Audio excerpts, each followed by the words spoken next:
Assalamualaikum warahmatullahi wabarakatuh.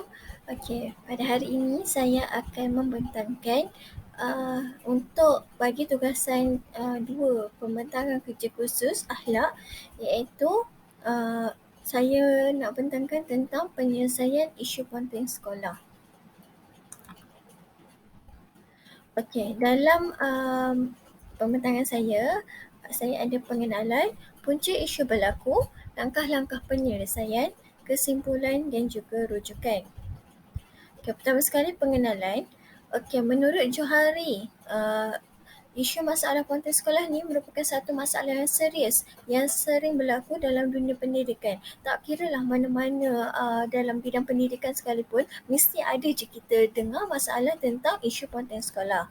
Okey, kita lihat aktiviti ponteng sekolah ni dia jadi satu trend walaupun murid-murid ni dah tahu perbuatan ponteng sekolah itu adalah perbuatan yang salah laku serta menyalahi daripada undang-undang dan peraturan sekolah. Kenapa diorang menjadikan ponteng sekolah ni sebagai trend adalah kerana sesuai dengan fitrah perkembangan mereka, iaitu perkembangan remaja, mereka ni mudah terikut dengan dan terjebak dengan aktiviti-aktiviti yang belum pernah mereka lakukan.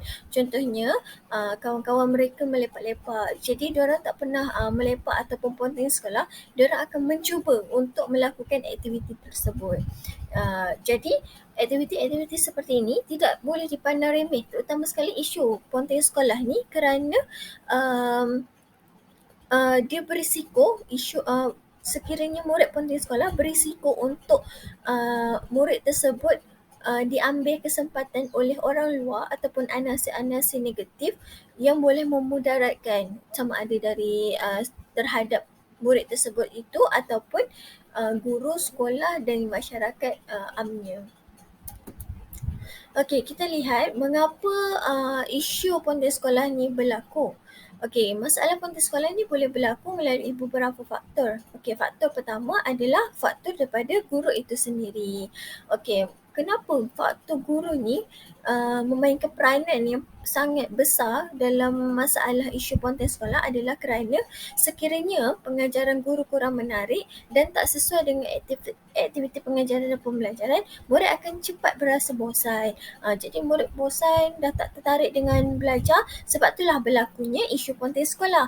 Selain itu, guru juga tak berinteraksi dengan murid itu sendiri. Jadi murid akan rasa seperti tidak dihargai ataupun penglibatan mereka dalam kelas tu macam tidak perlu. Jadi mereka lebih memilih untuk ponteng sekolah. Okey, seterusnya adalah faktor ibu bapa. Okey, selain daripada faktor dalaman seperti faktor guru, faktor luaran seperti faktor ibu bapa juga memainkan peranan yang amat-amat penting, di mana apabila kebanyakan isu murid ponteng sekolah ni kita lihat mereka berlatar belakangkan keluarga yang sibuk ataupun maksudnya ibu bapa mereka kurang memberikan perhatian dan kasih sayang atas alasan mereka sibuk bekerja, ada meeting dan sebagainya. Jadi perkara ini menyebabkan kurang pemantauan daripada ibu bapa dan menyebabkan anak-anak rasa biarlah aku nak buat apa pun, ibu aku tak kisah, ayah aku tak kisah. Seperti itu. Jadi ibu bapa ni sepatutnya memainkan peranan yang penting dan memantau aktiviti anak mereka supaya isu-isu ponteng ni tak berlaku lah. Okey, yang ketiga akhir sekali adalah faktor rakan sebaya. Okey, murid-murid kat sekolah ni mereka tak banyak habiskan masa bersama guru dan juga ibu bapa. Misalnya pagi mereka pergi sekolah kebangsaan dan petang menghadiri sekolah agama. Jadi dalam masa 24 jam sehari, hampir separuh hari mereka bersama dengan rakan mereka dan bukan ibu bapa serta guru. Jadi rakan ni merupakan individu yang paling rapat dan mempunyai pengaruh yang paling mempengaruhi murid tersebut. Pengaruh yang negatif boleh menjadikan diri mereka terikut sama dengan perbuatan yang tidak berfaedah. Contoh, rakan ajak merokok, kita pun terpengaruh. Lepas tu mulalah merokok juga. Begitu juga dengan ponteng sekolah. Bila kita rakan dengan rakan yang tidak mempunyai uh, tidak mempunyai kesedaran untuk belajar, maka mereka akan mengajak kita untuk ponteng sekolah. Okey, jadi apakah langkah-langkah penyelesaian yang boleh diambil untuk mengatasi isu ponteng sekolah ini? Pertama adalah langkah daripada diri itu sendiri. Langkah murid-murid perlulah memilih rakan yang berpengaruh positif. Sekiranya mereka berkawan dengan rakan-rakan yang berpengaruh negatif, maka mereka akan mudah terjebak dengan perkara-perkara yang tidak berfaedah. Sekiranya mereka memilih rakan yang positif, diumpamakan sebagai ada pepatah yang mengatakan berkawan dengan tukang minyak wangi mendapat wangi, berkawan dengan tukul besi mendapat bau besi. Macam itulah. Dan yang kedua adalah muhasabah diri. Murid-murid ini perlu muhasabah diri sendiri, dan sekiranya mereka lah yang perlu berperilaku positif untuk menarik rakan-rakan yang lain supaya membuat perkara-perkara yang positif. Dan akhir sekali adalah mempunyai azam yang tinggi untuk masa hadapan. Sudah tentu sekiranya murid mempunyai azam yang tinggi untuk masa hadapan mereka, sudah tentu mereka akan berfikir panjang terhadap perbuatan mereka. Sudah tentu mereka tidak akan menjalani isu-isu seperti ponteng sekolah. Yang kedua adalah langkah-langkah daripada ibu bapa itu sendiri, di mana ibu bapa lah yang perlu mendidik dan mendisiplinkan anak-anak, kerana corakan pertama itu bermula dari rumah itu sendiri. Jadi ibu bapa kenalah mendisiplinkan anak-anak, pantau segala aktiviti anak. Macam poin ketiga, memantau aktiviti dan perkembangan anak-anak itu. Ibu bapa macam ibu saya kat rumah pun sekalipun ada memantau saya buat kerja ke tak waktu sekolah rendah dululah, dengan sekolah menengah, kehadiran kita. Dan ada juga saya lihat dalam kalangan senior yang menunjukkan bahawa ibu bapa cek aplikasi SAPS ibu bapa tu tentang kehadiran anak-anak. Biasa ibu bapa cek keputusan peperiksaan anak-anak je kan. Ini ibu bapa cek kehadiran anak-anak. Lihat betapa bertanggungjawabnya ibu bapa terhadap pendidikan anak-anak. Dan akhir sekali mestilah meluangkan lebih banyak masa bersama anak-anak. Jika meluangkan lebih banyak masa bersama anak-anak, kita boleh tahu masalah mereka, apa yang mereka perlukan, apa yang mereka rasa. Justru perkara itu dapat membantu mereka untuk lebih suka ke sekolah. Okey, langkah penyelesaian yang ketiga adalah daripada guru itu sendiri.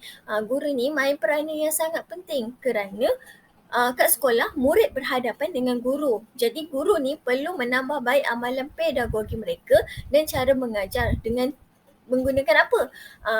Dengan menggunakan kaedah yang menarik, menggunakan kaedah interaktif, kolaboratif, kooperatif. Semua tu perlu dititik beratkan oleh guru untuk murid tu melibatkan diri sama kita dalam kelas. Yang kedua tu tengok menggunakan BBM yang menarik dan interaktif. Okey, murid-murid ni sifat dia memang suka kepada sesuatu yang lain daripada yang lain. Contoh ada BBM bukan setiap hari sama kan. Justru kalau BBM setiap hari lain, murid akan lebih tertunggu-tunggu. Guru ni, hari ni cikgu ni nak ajar guna apa mesti diorang suka nak pergi ke sekolah.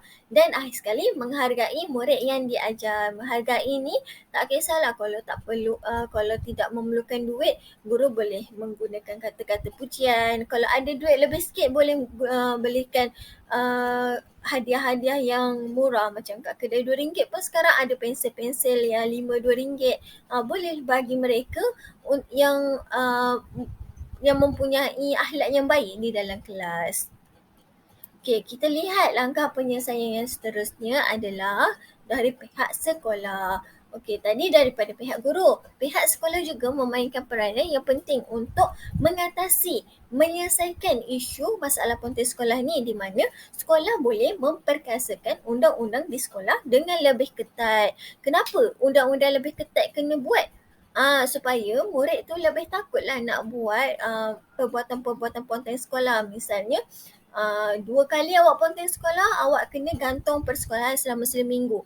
Jadi murid ni akan merasa takut untuk melakukan kesalahan tersebut.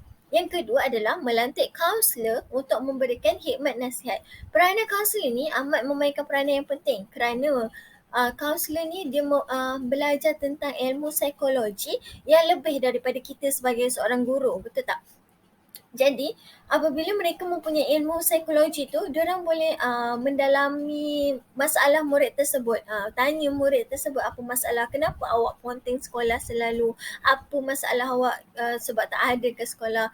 Jadi murid tu akan berasa lebih dekat dengan persekitaran sekolah. Yang terakhir sekali adalah menjalankan program Jom Hadir ke Sekolah dengan menyediakan hadiah bagi murid hadir penuh ke sekolah. Program-program Jom Hadir ke Sekolah ni guru boleh, pihak sekolah bolehlah laksanakan macam untuk murid yang selalu datang sekolah, hadir dan tak pernah cuti. Boleh diberikan hadiah. Jadi murid lebih bersemangat untuk datang sekolah kerana mereka ada aim, mereka ada hadiah yang mereka nak tuju tu. Selain itu ada juga dekat sekolah yang saya pernah berpraktikum hari tu, menjalankan guru penyayang, iaitu guru sambut murid di pagar sekolah.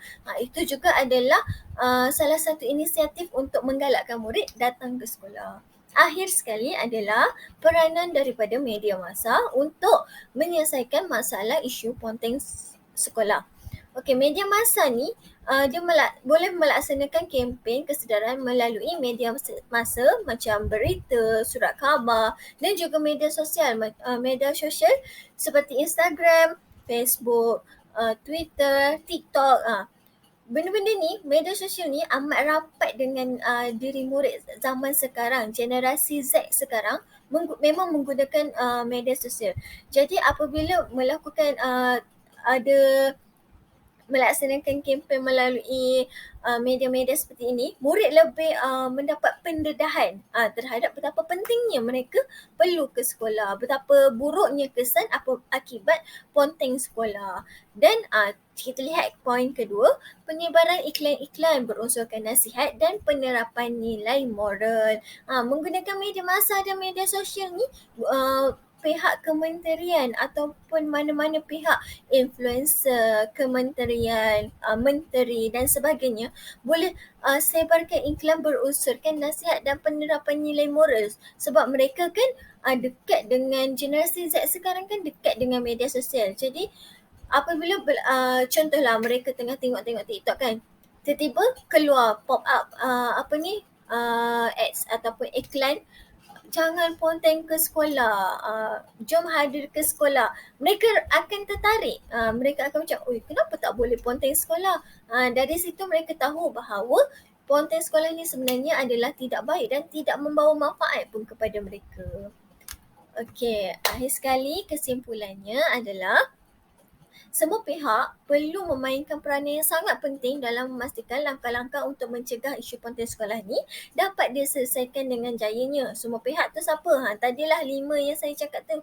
Diri sendiri, ibu bapa, guru, sekolah, media massa. Dan boleh juga pihak masyarakat, pihak NGO di luar sana, badan bukan berorganisasi kerajaan perlu juga memainkan peranan untuk memastikan langkah-langkah agar isu ponteng sekolah ni dapat diatasi.